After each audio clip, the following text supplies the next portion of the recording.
Just take only what resonates, guys. So, anong pakiramdam ninyo? Webes na ngayon, bukas Biyernes na, tapos weekends na naman. Masaya na naman. Tapos kapag ka naglinggo, malungkot na naman kayo kasi Lunes na naman. Ang gulo niyo eh, no? Grabe siya. So, tignan natin kung ano ang reading ninyo ngayon. Pero yung nabavibe natin in this deck, no, is that type of energy na parang meron kang gustong alamin. Parang napaka-interesante nito para sa'yo or yeah, yung energy ng super interested kang malaman yung tungkol dito. Sige, imarites natin. Alam mo ng iba pang detalye tungkol dyan.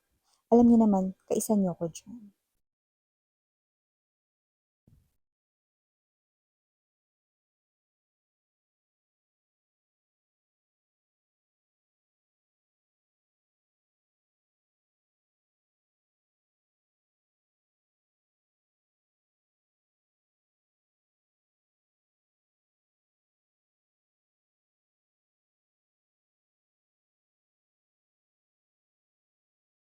Okay?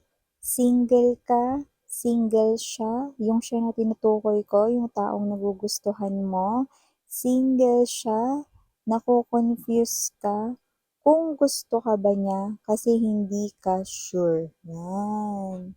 Pero sa kabilang banda, parang feeling mo may gusto siya sa'yo. Pero maaring may energy ng kaya ka naguguluhan, Five of Wands and the Seven of Cups energy, kasi wala siyang as in specific na pagbato ng pagka-obvious na clue man lang or sign na gusto ka din niya. Pero ramdam mo sa mga kilos niya minsan na gusto ka niya. Ano nga ba ang totoo doon? Yan, no? Single ka, single siya, pero hindi mo alam kung gusto ka rin niya. Yan. Kung gano'n ang sitwasyon mo, tuloy natin tumari. Six of coins. Okay. Okay. Four of cups. Let me see more. Moon now.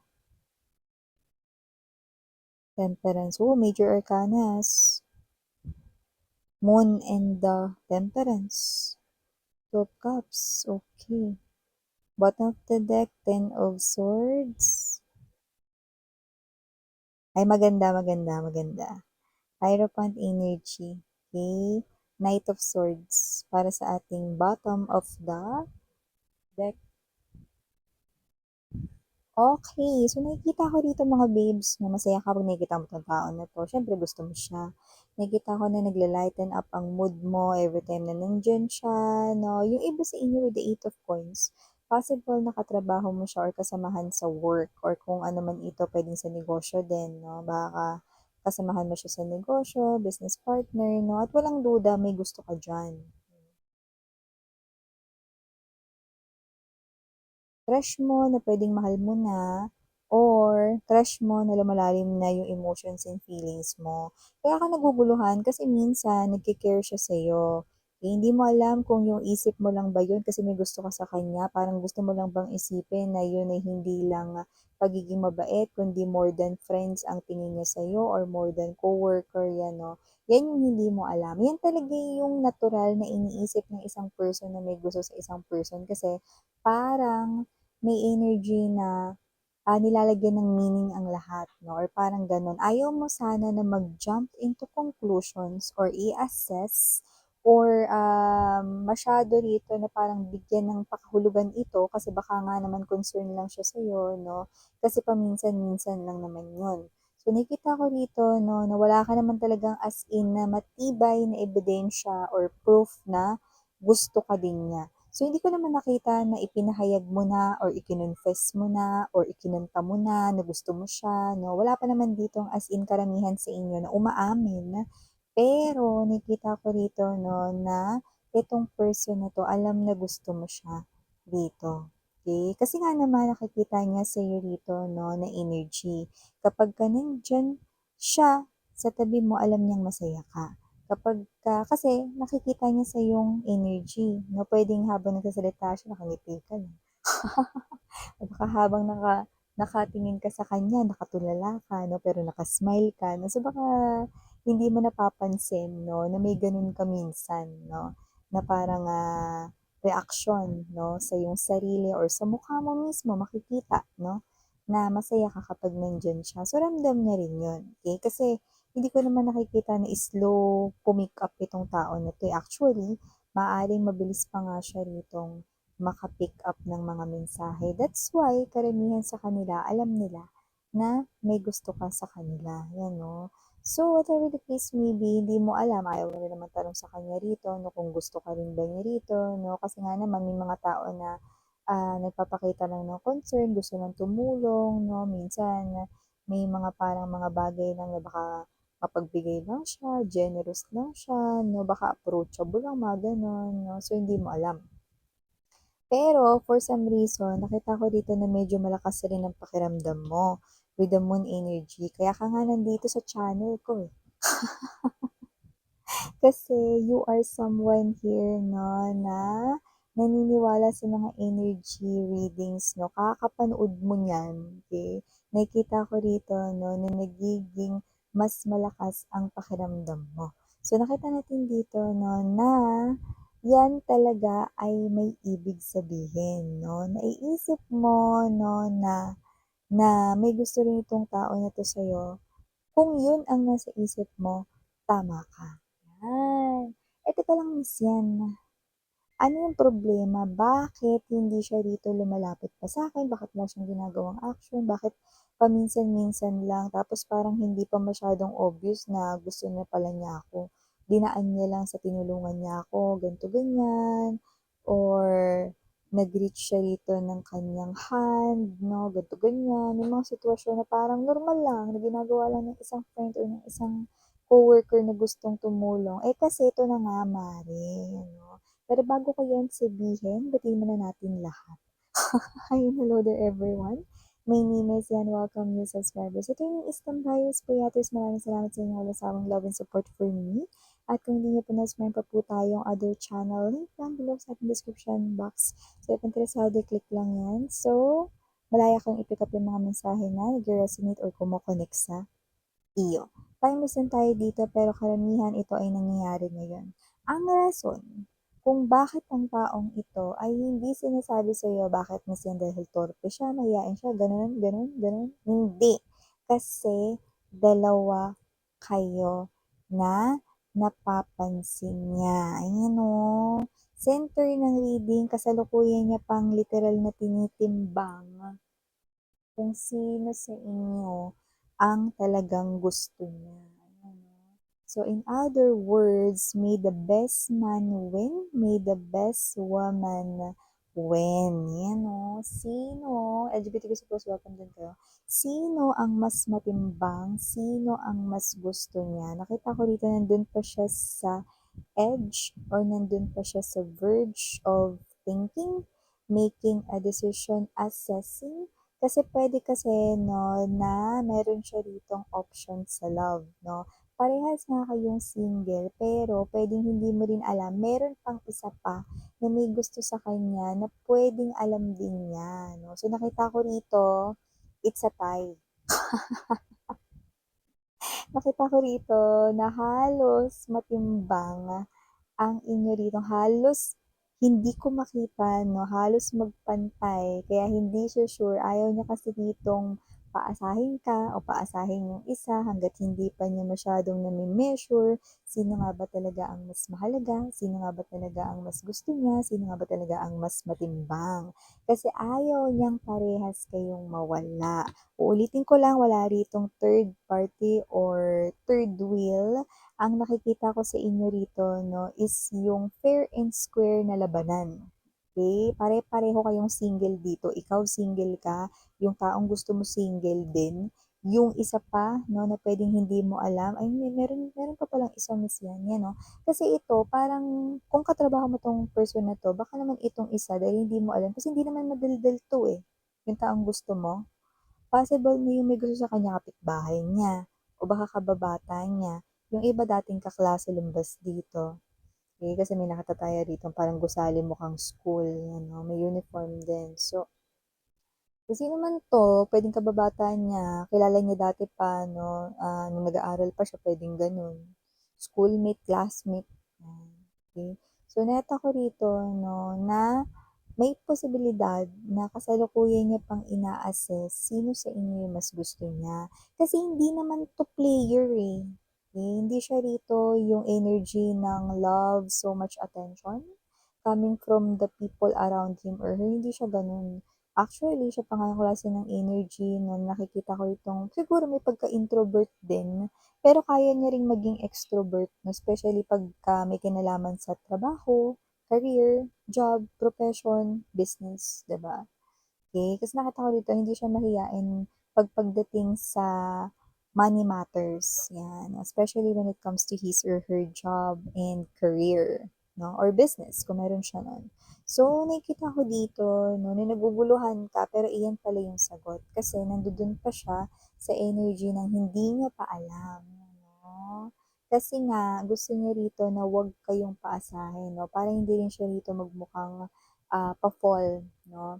Wala siya ritong, isa pang parang, what's this, matibay na desisyon kung sino yung mas lamang. Kasi halos hindi ko makita, eh. Kasi lumalabas dito na parang sinasabi niya, "You are good catch, the other one is also a good catch." Okay. Tingin ko magkakatalo-talo na lang talaga rito pero ang maganda may tip dito. Siyempre bibigay ko sa'yo yung tip, 'di ba, maitago ko yun dito 'no, kasi ito na nga yung reading so kailangan banggitin na natin ito dito, okey. Nakita ko rito mamaya na yung tip ha, sabihin ko muna yung mensahe nitong Temperance and the Two of Cups. Okey, lumalabas 'no, na isa na sa inyo ng taong iyon kung sino man ang mapipili niya ang kanyang mapapangasawa rito or yung tao rito na makakasama niya na habang buhay. Sabi ko nga sa inyo hindi siya player type of energy at ayaw rin niyang masayang ang opportunity na ito.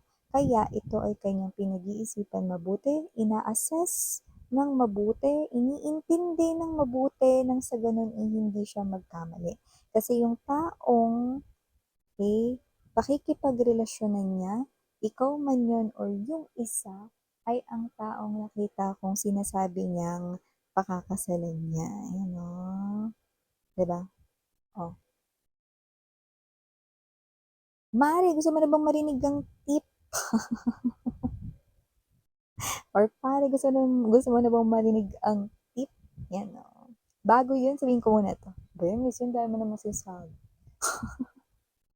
Ten of Swords energy, Hierophant 'no, nakita ko dito 'no, na kaya rin siya nagiging ganito dahil nakita ko na nasaktan na rin siya once sa love 'no. Hindi ko alam kung yung huli niya bang minahal dito, yung nag-try daw sa kanya, bini-trade siya rito 'no, sumama sa iba. There's a third party situation na in-involve siya ng taon na yun, na minahal niya ng sobra 'no, kaya nakita ko rito na hindi na siya rito basta-basta papasok sa isang relationship na hindi niya rito pinag-iisipan at kinikilalang mabuti yung isang tao, yun 'no. So, nakikita ko rito na ayaw niya magkamali this time, that's why nagiging maingat siya rito with his or her heart 'no. Alam ko naman na gusto mo ritong mag-care sa kanyang heart and the other person na lumalabas na isa pang pinagpipilian dito ay gusto rin na alagaan ang kanyang heart 'no, handle din with care 'no.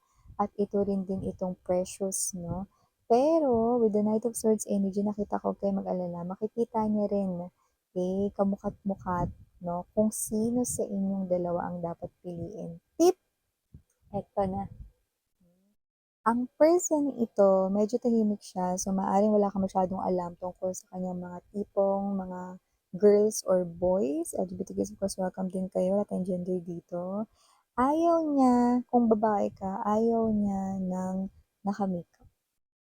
So, kung gusto mo mag-makeup light lang mare or yung parang natural look lang ganyan, fresh look, ano, lip tint lang siguro pero wag yung masyadong plakak 'no, or yung wag yung matingkad 'no. Puwedeng yung parang pang lip care, lip balm lang ganyan 'no. Puwede rin naman na parang, ano yun, yung pang what's this, yung walang kulay gloss, gloss lang gano'n. Tapos Okay, ayaw niya naman sa lalaki ng masyadong maporma, 'yan. May energy rin na itong tao na 'to 'no, hindi naman sa gusto niya ng mabaho. Pero ayaw niya lang yung parang, nagpapabango or yung ano, paano miss yun? Hindi hindi ayaw niya siguro nung ano, anong tawag nito, yung ang lakas ng pabango or sobrang dami maglagay ng pabango. Siguro mga isang spray lang. Kasi iba nilalapit, sa katawan, dapat hindi, Malayo dapat sa katawan yung pag-spray, tapos hahabulin mo na lang yung mga droplets, gano'n. Hindi, may mga ano yun, may mga points kung saan ini-spray 'no, pero dito nakita ko parang ayaw niya nung mas prepare niya yung hindi nagpapabango 'no, yung kung ano yung natural na amoy 'no. Kaya kung ikaw amoy baby ka na talaga, ba't ka pa magpapabango, 'di ba? May gano'n siya rito 'no. So, nakita ko na gusto niya yung simple lang manamit, ayaw niya rito na nagme-makeup 'no, natural looking lang, okey, at saka may lumbas din dito na kapagka ikaw yung ikaw ikaw ay girl 'no, um, mas ma-appreciate niya yung hindi ka matagal magbanyo. 'Di ba yung mga girls kasi ang tagal magbanyo kasi nag-makeup pa sila, susuklay pa, 'di ba? Or whatever 'no, so whatever the case may be 'yan. Ako 'pag nagsi-CR ako sa mga mall, oo titingin ako sa salamin mga mare 'no, pero gogora din ako agad. Hindi na ako nagsusuklay, ano lang, hand comb lang. Yes, hand comb. Titingnan ko lang kung maayos yung damit ko, yun. Keri na, 'yan. Kasi 'di ba ibang mga girls, pagpasok 'no, after 30 minutes pa lalabas. Akala mo naligo na dun, eh, 'no, sa CR ng mga malls 'no, sa CR ng mga public places, 'yan 'no. So, eto tingin ko na gusto niya yung mga simple lang na mga girls 'no, at hindi mapoporma ng mga boys, yung nakita ko dito, okey. And this person right in here, nakita ko 'no, na aside from that, possible rin na itong person na 'to 'no, ano 'to, ano yung ano na yun, term na yun? Basta yung kunwari ganito, hindi naman sa siya yung klase ng energy na gusto niya na palaging maayos yung hair, pero parang gusto niya yung, energy na kung ikaw ay babae, gusto niya yung, naka-ponytail yung hair, yan. Nakataas yung hair, hindi dahil mainit, okey, kundi parang gusto niya kasi na parang nakikita yung leeg. So, hindi niya naman yung parang as in na parang pleasure or what 'no, pero parang, nakikita niya yun as something na parang, sexy yung dating kapag naka-ponytail ang girls, yan. So, alam mo na, tip yun. Sa guy, huwag masyadong malakas magpabango and magandang 'wag na lang. And also dapat 'wag maporma, simple lang ang damitan, yan. So, yung mga messages na nakuha natin dito, initials na tayo. We have capital letter K, G, M, O, Y, and letter P. For small letters, we have B as in boy, T, S, P, E, A, and last but not the least, R. So, ito yung mga messages right here for you guys. Again, ang yun na ano for the girls na do not for the girls, parang hail of light. Ano?